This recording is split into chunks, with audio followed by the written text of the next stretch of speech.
Blog Talk Radio. Are you ready to take a bite out of the competition? Are you looking for ideas to make your business better? Welcome to the Core Business Show with Tim Jacquet, sponsored by Apple Capital Group. At the core of every successful business, you'll find people making a difference. And with each episode of the Core Business Show, we talk with those people, examine those ideas, and explore the strategies that make them special. Now, the host of the Core Business Show, Tim Jacquet. Good morning, everybody. Welcome to another episode of the Core Business Show. I'm Tim Jacquet, your host. Today, our topic is how to get started as a government contractor. It's very simple. First thing, if you go through our early episodes this year, you hear how to set yourself up as a company. Once you set yourself as a company, then you can set yourself as a contractor. And what you will need to do is go to, once you have your employer identification number and all that information, you go to Dun & Bradstreet and you apply for a Dun & Bradstreet number as a federal contractor. So you will get that within one day. They're obligated to get it timely because the government has an agreement with them to get people who apply as a government contractor who has slightly different numbers, quicker numbers, because they're trying to close a particular contract and they can't bid on the contract unless they're listed in Dun & Bradstreet. So once you get your Dun & Bradstreet number, and then you put that number in CCR.org is the government contractors license system, CCR.gov. My mind just going blank today. So you go and register under CCR.gov. It's called Central Contractors Registration.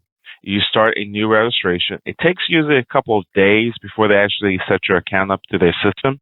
So if you go for a holiday, you're going to have to wait for a few days after the holiday. So it takes a little time to set it up, usually about 2 or 3 days, as much as a week. So anyway, once you get that, then you'll be able to bid on contracts, and you will be listed in the federal government network. Also, if you want to look for opportunities, go to Federal Bids Ops or FBO.gov, and there's opportunities there. But here's some information on how to become a contractor. Becoming a contractor or subcontractor for the U.S. government can bring a lucrative ongoing revenue to your business. But doing business with the government is very often the typical, different than very typical business-to-business selling. Sales cycles are much slower. There's a process that must be followed, and you must face stiff competition from large companies with more experience. In fact, the process can seem overwhelming, especially if you haven't started. And you need to be prepared to spend a lot of time and effort before you start bringing in large contracts. So, how do you get from your foot into the door? Your foot into the door, start bringing in money now and cut down on cut down the learning curve. I'm trying to think of the words. Okay, so start by selling locally. Municipal agencies in your cities, towns, government, such as water, sewer commissions, parking bureaus, Board of Education, ports, all of those you can sell and probably quicker. But I can't really discount that because you can sell if you get in with the right buy-in agency at the right buy-in agency time, you will be able to procure some things pretty quickly with them. And if you listen to other episodes, we go through the steps of how they actually buy. So anything is under $3,000, they can buy on the spot. Under $20,000, they can buy on the spot. Okay, so what is your ideal client? Make a list of your local agency, which one might be of interest to you and your product and service. Target the top 3 agencies that you think that most likely would need your products or services. Don't try to be all things to all people. Number 2, find out what your needs are. Let me go back to the ideal client. You got to specialize in a particular field. If you specialize into it, you know the ins and outs of that, and you'll be able to say, hey, I'm a specialist in HP products. I'm a specialist in service. I'm a specialist in this. Okay.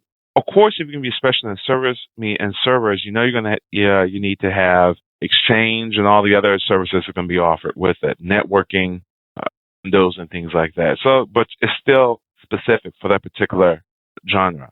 Okay. Find out what the agency needs. And you can call them and they'll give you what the forecast and give you the website. They can give you agency forecasts on it. You can go to the Oscar View website, Office of Small Business Development. They can help you lead you in a direction as well. osdbu.gov. And those kind of interagencies that you can look at their website, osdbu.gov, and they have a conference every year. They just had one a few months ago. They have it in April every year.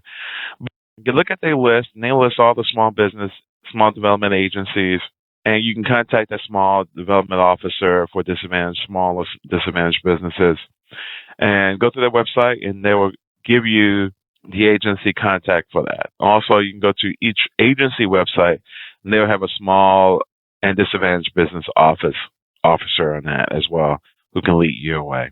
Okay, let's go back to finding out what you need to see. Find out who's responsible for creating the request of proposal, which is the FPs for the agency. Who's in charge of purchasing, how they prefer to be contacted, get as much information as you can as well. And also, you want to determine the price. Remember, the local agencies are usually required to give 3 bids and take the lowest one.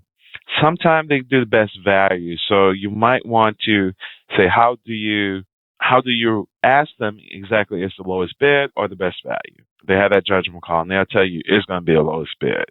If it's a pencil, lowest bid, because we get pencils night and day. Before you lowball yourself and losing money on the deal, carefully look at the aspects of the bid.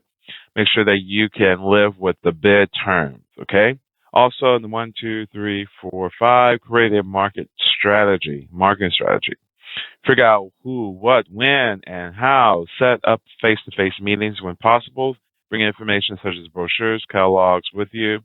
Because government agencies based mostly on their purchase decision on short-term expenditures, not long-term value. The next one is make contact. Make an initial contact, and you just want to practice calling them. Ask them what they want to see. How can you help?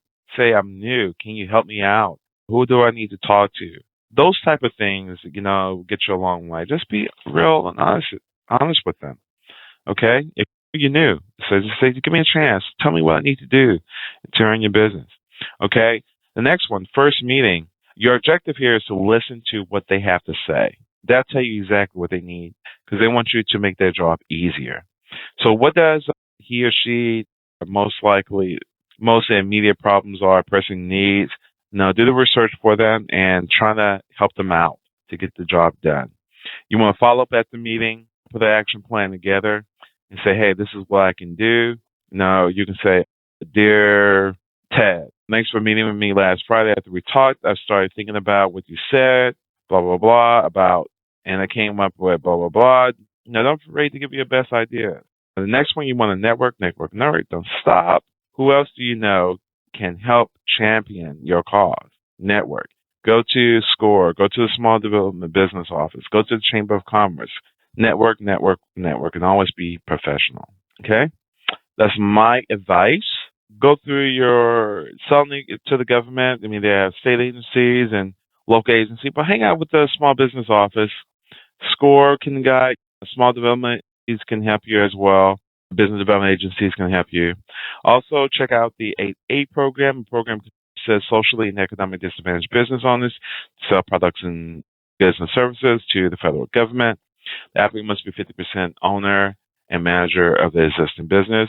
Small business disadvantaged business must be certified by the SBA, eligible for the preference under the new federal procurement regulations. Hub zone, empowering contracting programs.